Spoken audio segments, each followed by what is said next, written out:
बिस्मिल्लाहिर्रहमानिर्रहीम। अस्सलाम वालेकुम नाज़रीन, आज मैं फूड के चैनल में आपको ढाबा स्टाइल दाल माश फ्राई की रेसिपी शेयर करने जा रहा हूँ। ये इंतहाई आसान फ्राई दाल माश कैसे बनेगी और इसके लिए हमें क्या क्या चाहिए, आइए देखते हैं। बिस्मिल्लाहिर्रहमानिर्रहीम। अस्सलाम वालेकुम नाज़रीन, आज मैं आपसे माई फूड के प्लेटफॉर्म पर माश दाल की मुख्तलिफ रेसिपी शेयर करने जा रहा हूँ। आपको पता होगा दालों में इंतहाई लजीज और बहुत ही अच्छा टेस्ट में सबसे आला जो टेस्ट होता है वो माश की दाल का होता है। मैं आपको 3 से 4 माश की रेसिपियां बनाना सिखाऊंगा, जिसके लिए मैंने आधा किलो माश की दाल ली है अच्छी क्वालिटी की। आपने आधा किलो माश की दाल ले लेनी है और उसको वॉश करके बॉयल करना है, क्योंकि जितनी अच्छी ये दाल साफ़ होगी, कोई पत्थर शत्तर ना हो, और इसको तकरीबन अच्छी तरह बॉयल कर लेंगे। आपको पता है जितनी होटल में रेसिपीज़ बनती है माश की दाल की, शाही माश दाल, स्पेशल माश दाल, ट्रक ड्राइवर की मशहूर माश दाल फ्राई, कोशिश करूँगा ये आपसे इस आधा किलो की दाल को जो मैं बॉयल कर लूँगा इससे बनाना सिखाऊँगा। वीडियो ज़्यादा लंबी ना हो, इसको मैं अच्छी तरह वॉश करके और इसको अच्छी तरह बॉयल कर लूँगा। तकरीबन 95% ये गल जानी चाहिए। हाँ, अगर इसके ऊपर जाग शाग आती है वो आप हटा दें। बाज़ औक़ात किसी दाल पे बॉयल करते हुए जाग नहीं आती, बाज़ औक़ात आ जाती है। अगर आप प्रेशर कुकर में बनाएंगे फिर तो आप जाग हटा नहीं सकते, कोई इसका मसला नहीं है। बस आपने इसको अच्छी तरह वॉश करके बॉयल कर देना है। ये अच्छी तरह वॉश करके इसको बॉयल कर दूँ, इसके बाद आपको बताऊँगा कि कौन कौन सी रेसिपी हम दाल माश की बना सकते हैं। दाल बॉयल होने के बाद आपसे मैं दोबारा मिलता हूँ। तीन माश की दाल बॉयल करने से पहले आपको एक टिप बता दूं, अगर आप गैस की बचत करना चाहते हैं, फ्यूल की बचत करना चाहते हैं, इस दाल को धोने के बाद जितना ज़्यादा आप इसको सोक करके रखेंगे, ओवरनाइट रखें, कम से कम 3 से 4 घंटे रखें, तो ये फटाफट प्रेशर कुकर के बगैर भी 15 से 20 मिनट में गल जाती है। बस आप जब फ्री हो, आपने बनाना हो जब दाल की माश, आप इसको सोक करके रख लें। जितने ज़्यादा रखें, ओवरनाइट भी रख सकते हैं, कोई मसला नहीं है। बस ये टिप आपसे शेयर करनी थी। अब मैं दाल को बॉयल करके आपसे दोबारा मिलता हूँ। जी नाज़रीन, किचन में आपको खुशामदीद कहता हूँ। दाल माश फ्राई की आसान रेसिपी आपको बताऊंगा, जो होटलों में मशहूर है, पाकिस्तान हर ढाबे पे ये खाई जाती है और पसंद की जाती है। जैसे मैंने आपको कहा, मैं दाल माश की 2-3 रेसिपी मैं आपको शेयर करूंगा। आधा किलो दाल माश मैंने बॉयल की है, उससे जितनी मुझे रिक्वायर थी तकरीबन ये 1 बाउल तकरीबन मैंने ले लिया, आधा पाव है। तो ये आपको पता है जब बॉयल होती है तो ज़्यादा हो जाती है। इसको मैं आपको बताऊँ कितना आपने बॉयल करनी है। देखें, जब उंगली से प्रेस करते हैं थोड़ा सा प्रेशर देना होता है कि ये गल जाती है, इस तरह टूट जाती है। क्योंकि 10-15 मिनट हम जब इसको इसमें भी पकाएंगे, फ्राई करेंगे, तो ये मज़ीद गल जाएगी। ये दाल ज़रा कोरी कोरी साबुत साबुत अच्छी लगती है बिल्कुल। वो और रेसिपी है जो बिल्कुल गाल देते हैं। देखें, तकरीबन 90-95% ये दाल गल चुकी है। अब आपने क्या करना है, फ्राई पैन ले ले, कढ़ाई ले ले, उसमें आधा कप ऑयल लिए, आप घी भी इस्तेमाल कर सकते हैं। एक और चीज़, जो होटलों में दाल बनाई जाती है, जो ढाबों में, वो बहुत ज़्यादा ऑयल इस्तेमाल करते हैं, घी इस्तेमाल करते हैं। मोस्टली घी इस्तेमाल किया जाता है। अगर आपको ज़्यादा पसंद है तो आप ज़्यादा ऐड कर सकते हैं। इसमें कोई हार्ड एंड फिक्स रूल नहीं है। ये ऐसी दाल है कि सिर्फ नमक और मिर्च का आप ख्याल करें, बाकी जितनी चीज़ें कम ज़्यादा करें तो कोई मसला नहीं होता। जितना मैंने बताया, ये 1 बाउल जो छोटा बाउल होता है दाल ली है, तो मैंने एक दरमियानी साइज़ की प्याज ली है, जिसको मैंने इस तरह बारीक चॉप कर दिया। देखें, आपने प्याज ऑयल में ऐड कर देना है। एक और चीज़ आपने ज़हन में रखनी है, ऑयल में प्याज को आपने बहुत ज़्यादा रेड नहीं करना, कलर नहीं देना। जस्ट आपने प्याज को सौते करना है, यानी नरम करना है। मामूली से प्याज नरम हो जाए तो आपने इसको मज़ीद पकाना बंद कर देना है, क्योंकि माश की दाल है, इसमें जो प्याज होते हैं उसको आपने कलर नहीं देना होता, गोल्डन कलर नहीं देना होता। इसके साथ ही आप इसमें एक और चीज़ इस टाइम पे भी ऐड कर दें तो वो बहुत ही अच्छी एक अच्छा टेस्ट बनता है और आदमी के लिए बहुत ही फ़ायदेमंद होता है। वो क्या है, वो है अदरक।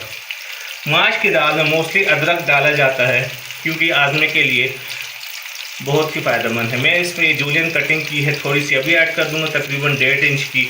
मेरे पास 1.5 इंच का अदरक का टुकड़ा थोड़ा मैं गार्निशिंग के लिए छोड़ दूँगा। और ये है लहसुन, जिसको मैंने मोटा मोटा चॉप किया है, तकरीबन जितना आपको पसंद हो। तकरीबन ये एक छोटा फूल मैंने लिया था, उसको मैंने बारीक चॉप किया है। लहसुन जब भी चॉप करके डालते हैं तो उसका टेस्ट ज़्यादा आता है, ठीक है, पेस्ट का टेस्ट ज़्यादा नहीं आता। दाल माश जो इस तरह होटलों में बनती है वो इसी तरह चॉप करके डालते हैं। जो ढाबा स्टाइल आपको स्टैंडर्ड जो माश की दाल लोग पसंद करते हैं, वो सिंपल रेसिपी बनाना सिखाऊंगा। मीडियम फ्लेम पर मैं इसको इतना भूनूं कि नरम हो जाए और मामूली से इस पर कलर आ जाए, तो फिर मैं आपसे दोबारा मिलता हूँ। जी नाज़रीन, मीडियम फ्लेम पर तकरीबन 1 मिनट हो गया। आप देखें प्याज, लहसुन, अदरक हमारे नरम हो चुके हैं और मामूली इस पर कलर आ चुका है। आपने इसको कलर नहीं देना, जिस तरह मैंने पहले कहा माश दाल में आपने जैसे इसको नरम कर देना है, ठीक है। अब आपने क्या करना है, तकरीबन 1 टेबल स्पून मैंने इसमें जितने मेरी दाल उस हिसाब से सफ़ेद ज़ीरा ऐड किया है मैंने।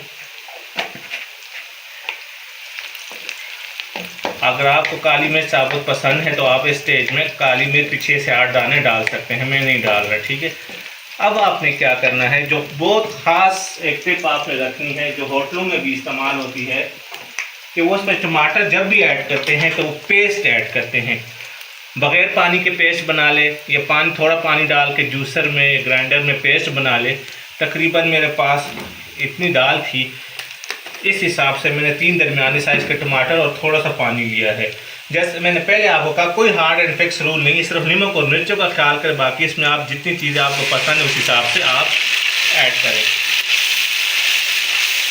टमाटर डालने के बाद आपने इसको इतना पकाना है जैसे मिसाला रेडी होता है, ठीक है। अब हम इसमें मिसाले डालेंगे, थोड़ा ये टमाटर इसमें पक जाए तो फिर मैं आपको बताता हूँ कि इसमें थोड़े से मिसाले हम डालेंगे कि आपके माश की दाल की जो टेस्ट है वो मिसाले ओवर कम ना कर ले, मिसालों का जायका ना आए, आपको दाल माश का जायका है।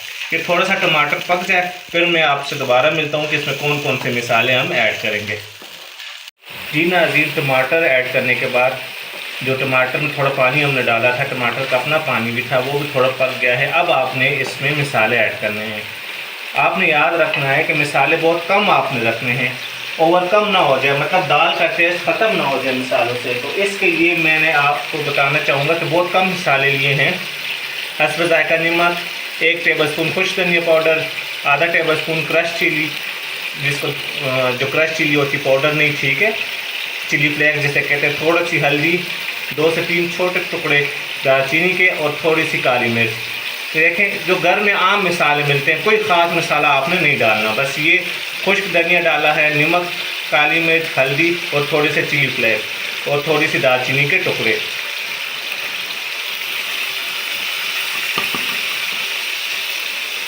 इसको अच्छी तरह मिक्स करेंगे।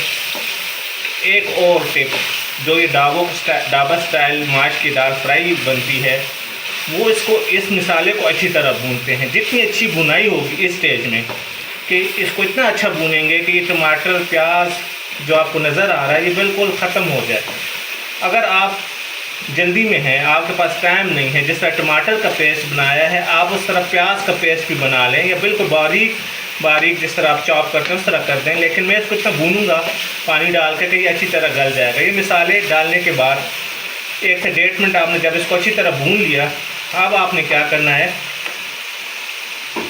ये पानी, आधा कप पानी डालूंगा।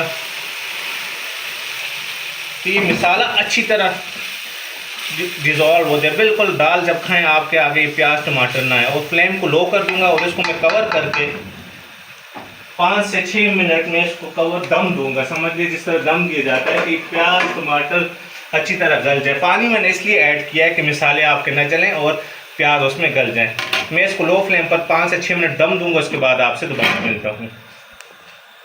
जी नाज़रीन, 5 से 6 मिनट मैंने लो फ्लेम पर इसको पकने दिया, जो मैंने पानी ऐड किए थे। देखें अब मैं इसको मज़ीद इतना भूनूंगा कि ये मिसाला अभी भी ऑयल छोड़ा है तो काफ़ी और ऑयल छोड़ दें और ये यकजान हो जाए।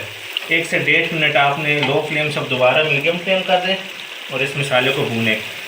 बस इस दाल माश की फ्राई की यही एक बहुत अहम इम्पॉर्टेंट पॉइंट है कि आपने ये जो मिसाला बनाना है इसको अच्छी तरह आपने भूनना है। जितनी ज़्यादा भुनाई होगी उतनी ज़्यादा ये फ्राई जो आप दाल बनाएंगे उसका टेस्ट अच्छा होगा। इनको मैं अच्छी तरह भून लूँ कि मिसाला यकजान हो जाए, फिर मैं आपसे दोबारा मिलता हूँ। जी नाज़रीन, मिसाले को मैंने अच्छी तरह भून लिया है। अब कुछ लोग ऑब्ज़र्व करेंगे कि इसमें ये प्याज सफ़ेद है, तो इस दाल की खूबी होती है कि इसमें प्याज आपने ब्राउन नहीं करना होता और ये लहसुन नज़र आना चाहिए, ठीक है। तो इससे बहुत प्यारी लुक और टेस्ट डेवलप होता है। देखिए मिसाले ने अच्छी तरह ऑयल छोड़ दी और दानेदार मिसाला तैयार हो गया। अब आपने इस स्टेज में इसमें दाल ऐड करनी है। ये देखें माश की दाल जो बॉयल थी वो ऐड करेंगे इसमें। अगर आपको महसूस हो कि आपकी दाल नीचे लग रही है तो आप इसमें थोड़ा सा पानी ऐड कर लें बुनाई के लिए कि दाल लगे ना। अगर आपको महसूस ना हो, ये आप तक है, तो आप इसमें पानी ना डालें। अगर आपको लग रहा है कि दाल नीचे लग रही है तो आप इसमें थोड़ा पानी का छिड़काव करके इसको दाल को 3 से 4 मिनट भून लें तो आपकी ये फ्राई दाल माश रेडी हो जाएगी। देखिए, पहले मैं अच्छी तरह मसाले के साथ इसको मिक्स कर लूँ, फिर मैं इसमें थोड़ा सा पानी का छिड़काव करके इसको मज़ीद भूनूँगा। अगर आपको पानी की ज़रूरत नहीं पड़ती, आपके पास नॉन स्टिक बर्तन है, तो आप ऐड ना करें पानी। ये देखें, दाल को मसाले के साथ अच्छी तरह आपने मिक्स करना है। देखें कितना बेहतरीन कम्बिनेशन, टमाटर इसमें नज़र नहीं आते हैं, टमाटर का सब कलर आता है इसमें, प्याज और लहसुन अदरक इसमें नज़र आते हैं दाल में। इसको मैं इसी तरह भून लूँ, फिर मैं देखता हूँ इसमें पानी की ज़रूरत है कि नहीं है। बिल्कुल हमारी फ्राई माश दाल रेडी हो जाएगी। उसको अच्छी तरह भून कर मैं आपसे दोबारा मिलता हूँ। जी नाज़रीन, दाल माश ऐड करने के बाद इसको मैंने 1 से 1.5 मिनट मीडियम फ्लेम पर भूना। आप देखें कितना प्यारा कलर आ गया है। अब मैं चाहता हूँ कि इसका थोड़ा सा जो मैंने कच्चापन छोड़ा था 2 से 3%, वो भी ज़रा नरम हो जाएगा। किसी को चीज़ पसंद है तो वो इस स्टेज में भी ये इसको गार्निश करके सब्ज़ धनिया मिर्चों के साथ, नींबू के साथ तो सर्व कर सकते हैं। आइए देखें, दाल ने छोड़ना शुरू कर दिया। मैं इस पर थोड़ा सा पानी ऐड किया है कि ये पानी इसको मज़ीद थोड़ा गला देगी और ये दाल कंबाइन हो जाएगी, यकजान हो जाएगी। फ्लेम लो कर देंगे मीडियम से दोबारा, और थोड़ा सा पानी ऐड किया मैंने, आप समझ लें दम जिस तरह देते हैं। तो इसको दोबारा पानी अगर आप ना भी दें दम तो कोई मसला नहीं, मोस्टली होटल में डायरेक्ट ही सर्व की जाती है। ठीक है, मैं इसको थोड़ा सा पानी ऐड करने के बाद 2 से 3 मिनट मज़ीद दम दूंगा, फिर मैं आपसे मिलता हूँ। जी नाज़रीन, 2 मिनट दम देने के बाद आपने लेड उठा देना है बर्तन का, कढ़ाई का, जिसमें आपने ये रेसिपी बनानी हो। ठीक है, देखें कितनी ज़बरदस्त हमारी फ्राई दाल माश रेडी होने जा रही है। अब आपने क्या करना है, फ्लेम को दोबारा लो से मीडियम कर देंगे और इसको आपने गार्निश करना है मोस्टली अदरक, हरा धनिया और सब्ज़ मिर्च से इसको गार्निश करते हैं। जितना आपको पसंद है आप ऐड करते हैं। अदरक तो इसलिए ज़्यादा डाली जाती है कि माश दाल ज़रा बादी होती है, तो ये आपको आजने में मदद करती है और गैस वगैरह नहीं बनता। जितनी आपको पसंद हो धनिया मिर्ची, उस हिसाब से आप इसको गार्निश करेंगे। देखिए,